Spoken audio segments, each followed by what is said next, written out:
Hey everyone, it's Jalen again, and today I'm going to talk to you about crisis communication or issues management, and I'm going to try to relate it to the ACA. So, first, I'm going to talk about the hot issues public. I find this very interesting because I personally like the topic of crisis communication, and that may be a field I want to go into. I've never heard of hot issues public. I always heard of different types of public.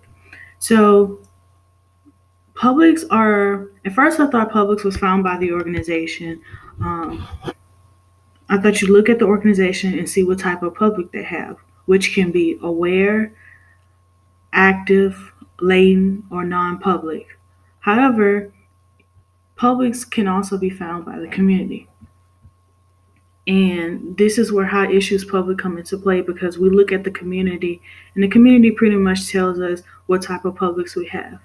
And so, high issue publics are usually non-public at first or latent public until they're triggered by an event or media coverage focus their attention to the problem. So, for example, if ACA was to have a crisis communication issue and everybody on the media heard about it, then at first that public wouldn't exist. It would, they wouldn't be our usual public. And once they hear about it and start to not get involved, but recognize, I guess you can say, recognize the problem, then they become a hot issue public. So there are three levels of uh, three factors that come into play when you're trying to when you're measuring what type of public is which. So like I said before, there's active, latent, non-public, yeah, active, latent, and non-publics. And active also are aware. And so we measure their problem recognition, we measure their level of involvement in constraint recognition. And so non-publics, high issue publics, they recognize the public from the media. Like they recognize the issue from the media. That's how they get there. Or, yeah, it's usually the media in today's society. And that's how they get their um, information. So if ACA always having some kind of events, they always have people there. Really, ACA don't even have to be involved. If something happens inside the building of ACA is put on a map and will have a problem. Will be tied to that problem. So if two people start to fight that has nothing to do with ACA and they just walk into ACA building, that could become a crisis communication problem. Or if one of the events that ACA is holding is has a public issue or is offensive to someone, then that could become a problem. And the media, blows it out of proportion or, talks about it and then it's full on all the media coverage. So the coverage is full throughout the whole media. And that's how our high issue publics come into play. So they're usually non public. And then if the issue goes away, then they remain non public. But however, Al Dory and Grunick did a study, and with the participants they used in their study, most of them said that although the issue went away and although they're not public, they still had a lingering sensitivity, awareness, and probable recognition to the that issue. And so if that issue was to happen again, then they will more likely become aware or an active public. So I guess they use 9/11 as an example. So I'm going to use that example. And I also have more examples in the video at the end. But that but one of the examples is 9/11. And so if there's a non public and they hear about 9/11 and hear about terrorism and bomb threats, then they become, you know, they recognize that there's a problem. They see it all over the media. And then if when once the bombing and once that issue go away, then they remain not public, but they still have that feeling in their awareness that, something like that may happen again, or they still feel that issue. And so if something do happen like that again, like for example the Boston Marathon, or for example school shootings, if we see that a lot in the media, then that makes people, you know, want to be involved. Like, will they get involved? And then that makes our constraint recognition lower instead of higher, because the media convince us, to do something about it. Um, and we are more likely to see ourselves helping. And um, but sometimes the opposite can happen, where we don't get involved because the media blows things, well, not blow things out of proportion, but overly plays things over and over again. So the public will get tired of hearing about these issues, and eventually say we can't do nothing about this and leave. So I hope I explained that very well. I really enjoyed reading this. Um, I kind of wanted to give you an example, but also tell you everything about publics, high publics, non publics, and problem recognition, level of involvement, and constraint recognition. And so let's talk about issues management.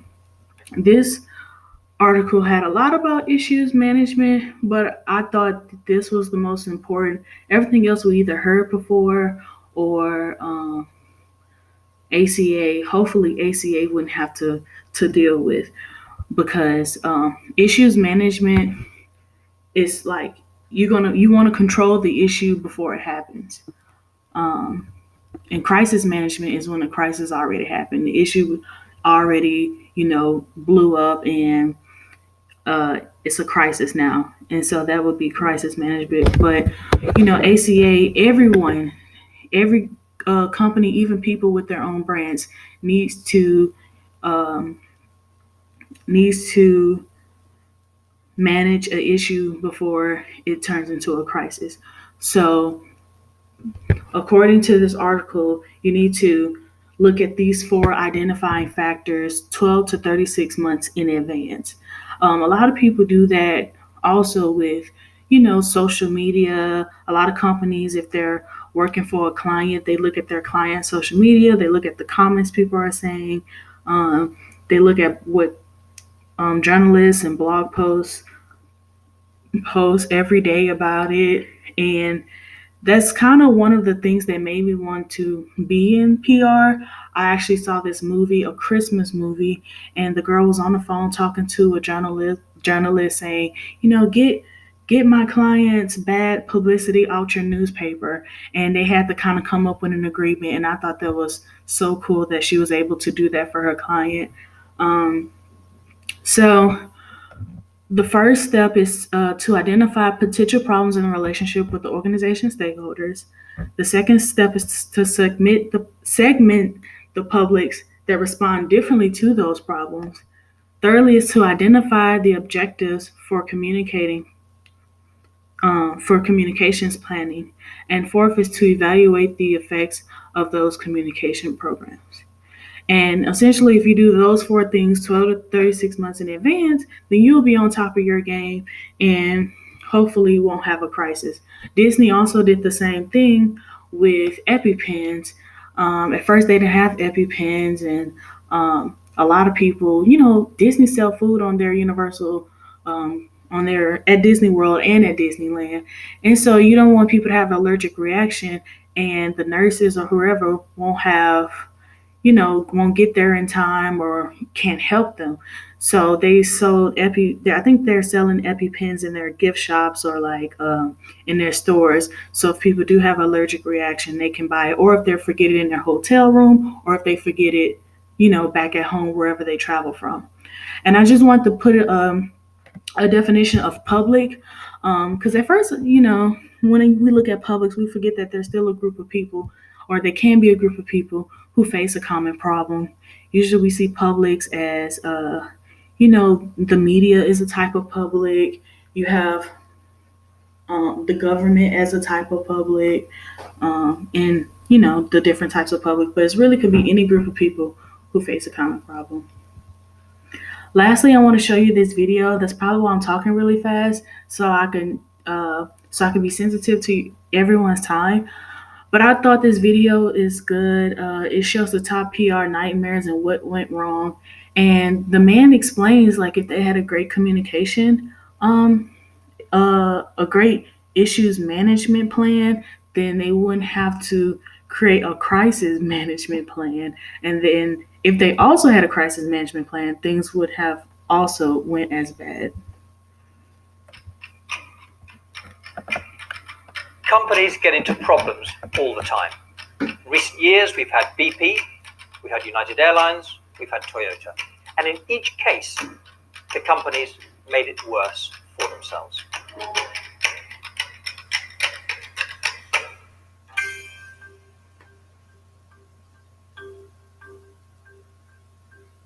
I'm Fisherton have to work tomorrow 8 o'clock, so am I. Yeah.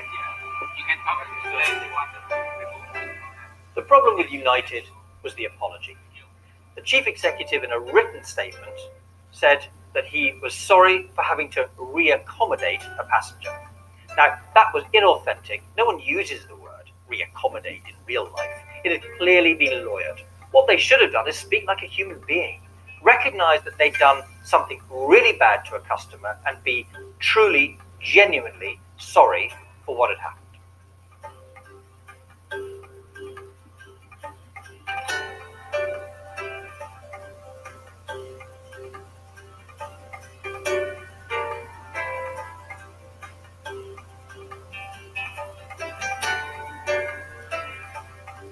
The Toyota crisis is in fact really simple. They're known for making great cars and they failed. So the problem here is that they didn't believe they'd done anything wrong. When you're in an echo chamber where you believe you're brilliant, it's hard to realize that you've actually made mistakes. Lesson here, listen to outsiders. In that world, they are the only people who can give you perspective to address a crisis. Listen to your publics. Outsiders as in the community. So they create the publics instead of looking at the organization who creates the publics. The problem with BP is that they couldn't extract oil safely, but they compounded it immediately with very bad handling. The now infamous comment by the chief executive that he wanted his life back came to define the crisis and ultimately cost the chief executive his job. There's no one who wants this thing over more than I do. I'd like my life back. The lesson? Be disciplined. The media are on alert to find slip-ups like that. And thank you guys for this presentation. I do have my references if you guys want to take a look. Thank you.